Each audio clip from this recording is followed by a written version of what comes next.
Tere! Mina olen Missi kandidaat number 1, Kertu Lepsalu. Olen 19-aastane Märjamaa vallast pärit neiu ning õpin Tallinna Tervishoiu Kõrgkooli ämmaemanduse eriala esimesel kursusel. Just naiste ja nende perede keskel tegutsemine on mulle väga südamelähedane ning tänu suurele empaatiavõimele tunnen, et ämmaemandaks olemine on mulle rohkem eluviisi kui töö eest.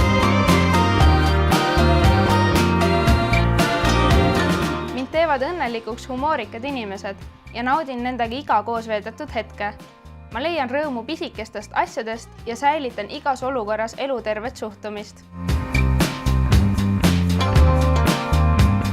Olen veendumusel, et kõige siiram armastus maailmas on enesearmastus.